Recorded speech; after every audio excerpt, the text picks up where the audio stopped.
Alex Eala just dismantled Wang Xinyu at the Italian Open, and the Roman crowd detonated into absolute pandemonium. Wang didn't simply lose, she disintegrated, shot by shot, game by game, layer by layer, until there was nothing left standing between a young Filipino warrior and the kind of victory that permanently rewrites reputations. The Foro Italico has witnessed legends. It has absorbed the fury of Serena Williams, the artistry of Steffi Graf, the relentless, grinding precision of Justine Henin. Its clay carries the fingerprints of champions who defined entire eras of the sport.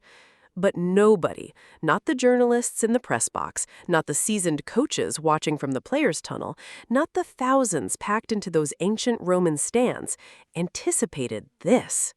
A 20-year-old from Manila, seated outside the top tier, facing a player ranked significantly above her, on a surface that traditionally punishes the impatient and rewards the experienced. Every statistical model, every pundit's prediction, every comfortable assumption about how professional tennis operates suggested this should be competitive at best, a brief, forgettable first-round exit at worst. Instead, what unfolded on that terracotta rectangle was something closer to an execution. And when Wang's legs buckled, when her body finally surrendered what her mind had been screaming for 40 minutes, the stadium didn't just cheer, it erupted. A sound so sudden, so unanimous, so physically forceful that journalists in the back rows instinctively reached for their recorders, understanding immediately that they were documenting something extraordinary. What built to that detonation? What did Eala do so completely, so surgically, so mercilessly that a top 30 opponent simply ceased to function? And why? Beneath all the celebration, beneath all the breathless reaction clips and the viral scoreline screenshots, why does this victory feel less like a single result and more like the opening sentence of something enormous? Buckle in, because we're going all the way through this. To understand why this match mattered so profoundly, you need to understand what the Italian Open represents, not just logistically, but symbolically, within the architecture of professional women's tennis. The Foro Italico is not merely a tournament venue, it is a cathedral.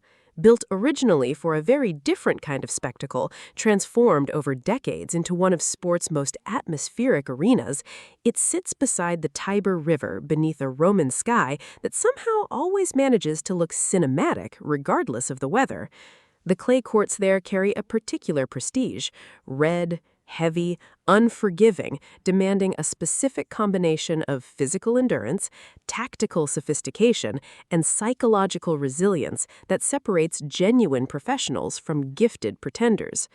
Every serious women's player on the WTA circuit understands the Italian Open as a barometer.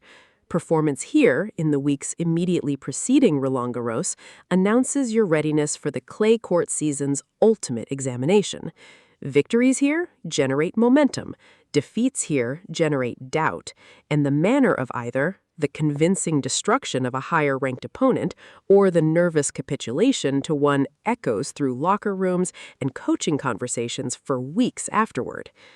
Alex Eala arrived in Rome carrying baggage that would have crushed a less resilient competitor. Her ranking, while climbing with the kind of trajectory that made data analysts quietly excited, still placed her outside the territory where draws are kind and first-round opponents are manageable. She had navigated qualification with the focused intensity of someone who treats every single point as a referendum on her belonging. Each qualifying victory had been noted, filed, and largely ignored by the mainstream tennis commentary apparatus, which had, characteristically, devoted its analytical energy to the established names higher up the draw. That invisibility stung, not because Eala required external validation to sustain her self-belief, she demonstrably didn't, but because invisibility in professional sport carries practical consequences. It means fewer broadcast minutes, fewer sponsorship conversations, fewer of the compound advantages that flow toward players whose names commentators recognize without checking their notes. She had spent years competing against that invisibility as much as against actual opponents. Training the days preceding the draw had been, by all accounts, ferocious. Her coach observed a quality in her preparation that week, a sharpness, almost an anger, that had been channeled with complete precision into technical refinement rather than emotional noise. Her ground strokes were finding corners with uncomfortable regularity. Her serve, always a weapon, was generating speeds and angles that suggested something had clicked at a fundamental level. When the draw placed her against Wang Xinyu, the reaction from the tennis media was predictable. Sympathy mixed with a kind of cheerful dismissal. Wang was ranked inside the top 30. Wang was a genuine threat on clay. Wang had spent the preceding weeks accumulating wins with the efficient brutality of a player at the absolute peak of her game. Tough draw, someone typed on a tennis forum. She'll gain experience, though. Experience. The consolation prize offered to athletes the establishment has already written off. Eala read those words. She always reads those words. And somewhere deep inside the machinery of her competitive psychology, something shifted from focused to lethal. Rome was not going to be an educational experience. Rome was going to be a reckoning. Here is what the casual viewer needed to grasp before a single ball was struck on the court. Wang Xinyu was genuinely, objectively, undeniably dangerous. This was not a weakened opponent stumbling through the draw on reputation alone. This was not a player dealing with injury, distracted by personal turbulence, or mentally coasting toward an early exit. Wang Xinyu arrived in Rome in the form of her professional life, sharp, hungry, and carrying the particular confidence that accumulates when victories have become habitual rather than exceptional. Born in China, developed through one of the world's most rigorous and systematically brutal athletic production pipelines, Wang had absorbed a competitive education that Western players rarely experience at its full intensity. Chinese tennis academies don't traffic in encouragement as a primary pedagogical tool. They traffic in repetition, pressure, and the understanding that talent without relentless refinement is simply a promissory note that life will eventually cancel. Wang survived that system. More than survived, she had emerged from it genuinely elite. Her game carried the signature of that formation, technically immaculate, physically conditioned to a standard that allowed her to maintain full intensity through long, grinding exchanges that dismantled less disciplined opponents. Her backhand was a weapon of particular sophistication, flatter than convention dictated, generating awkward pace and trajectory that disrupted the rhythmic anticipation that clay court players depend on. Her movement, trained to an almost mechanical efficiency, made the court feel smaller for whoever stood across the net. Entering Rome, she had won 11 of her preceding 14 matches. 11 wins, 14 matches, on clay, in the weeks preceding a Grand Slam. That is not a player you dismiss. That is a player you prepare for with the seriousness of someone who understands that one tactical miscalculation, one extended lapse in concentration, one momentary physical hesitation can translate into a very public, very final defeat. Every coach in the draw knew this. Every seeded player who potentially faced Wang in later rounds had their support teams running analysis, identifying tendencies, mapping vulnerabilities. Tennis collapses, the psychological unwinding of a player who has lost the tactical and mental battle, are familiar enough. The sport's history contains dozens of documented examples. The double faults arriving in clusters, the body language folding inward, the eyes going somewhere private and unreachable. These are understood, documented, almost expected dimensions of competitive pressure at the highest level.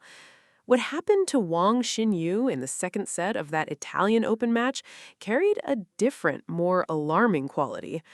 Midway through the sixth game, during a changeover, Wang sat in her chair with an unusually extended stillness, not the composed, focused stillness of a professional gathering resources between games, a heavier, more defeated quality, as though the act of sitting had revealed to her body precisely how much the preceding 90 minutes had extracted. Her towel remained over her face longer than convention dictated. Her water bottle was raised and lowered without the purposeful rhythm of genuine hydration. The physio was called. The stadium, which had been generating the sustained celebratory noise of a crowd riding Eala's momentum, went quiet with the specific, anxious quality of people who have suddenly remembered they are watching human beings rather than sporting symbols.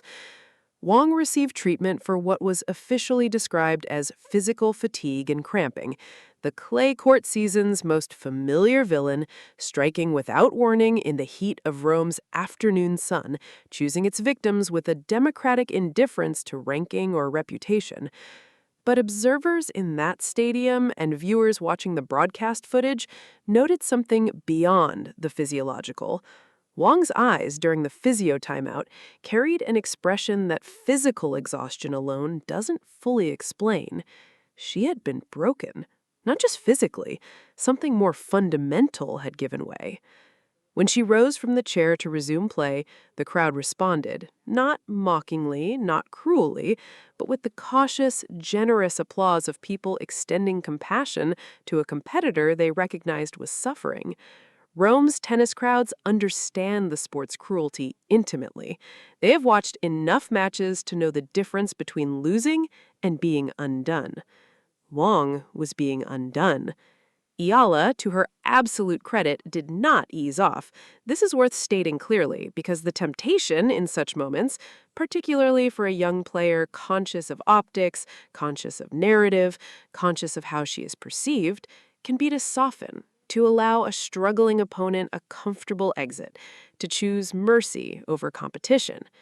Eala chose competition, completely, without apology, because that's what professional sport demands, because that's what Wang herself, in the position of dominance, would have chosen, and because softening in that moment would have been its own kind of disrespect, a condescension that treated Wang as someone requiring protection rather than an elite professional who deserved to be competed against at full intensity until the final point. The match concluded with a scoreline that required several minutes to fully process. 6-2, 6-1. 6-2, 6-1 against a top 30 player on clay at a premier level event by a player the pundits had given approximately zero chance. The stadium didn't just erupt, it detonated. She walked to the net with the measured stride of someone who had rehearsed composure so thoroughly it had become genuine. The handshake with Wang was brief but dignified, two professionals acknowledging each other across the specific intimacy that only shared competitive suffering creates. Then she turned to the crowd, and the crowd gave her everything it had.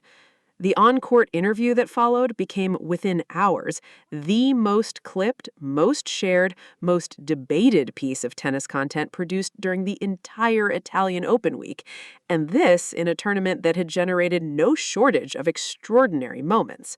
When the interviewer asked her how she felt, she paused, not the practiced pause of a media-trained athlete reaching for a prepared phrase, a genuine pause. The pause of someone allowing themselves, briefly, to feel the full weight of what had just occurred before translating it into language. She said, "I've been told a lot of times what I can't do. I've read a lot of predictions about how matches involving me are going to end. Today, I just focused on what I know is true, that I belong here, that every player on this tour should feel that, and that the court always tells the real story eventually." Silence. Then an eruption that dwarfed even the noise generated by the winning point. In the press conference that followed, a room packed beyond its comfortable capacity with journalists who had dramatically upgraded their coverage plans after witnessing the match, Eala expanded on those courtside words with a precision and intelligence that repeatedly caught questioners off guard. She spoke about preparation. She spoke about her team's tactical analysis of Wang's tendencies.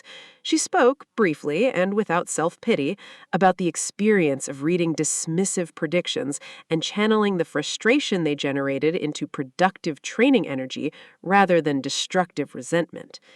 "Anger is just fuel," she said, with a smile that contained something sharp beneath its warmth. That line, 7 words, delivered casually, almost as an aside, became the most quoted phrase in women's tennis circles for the following week. T-shirts appeared. Podcast episodes were structured around it. A 16-year-old tennis player in Manila posted it on her wall. Social media responded with the uncontrolled enthusiasm of a global audience that had been handed a narrative they desperately wanted to embrace. Clips of the match's most spectacular points circulated alongside the interview footage, creating a composite portrait of an athlete who combined extraordinary ability with extraordinary self-awareness, a combination far rarer than either quality alone. Wang's silence in the aftermath was conspicuous. Her social media remained untouched. Her team issued no statement. The absence itself communicated volumes about the depth of a defeat that went considerably beyond what any scoreboard could represent. So ask yourself this genuinely and without comfortable deflection: how many Alex Ealas never got a Roman afternoon? How many players just as gifted, just as driven, just as deserving, simply ran out of runway before the sport remembered to look their way? Drop your answer below. And while you're thinking about it, share this video, because the players who changed the sport deserve an audience proportional to their impact. Subscribe. This channel exists for exactly these stories, the ones that matter beyond the scoreboard. Hit that button because we're just getting started.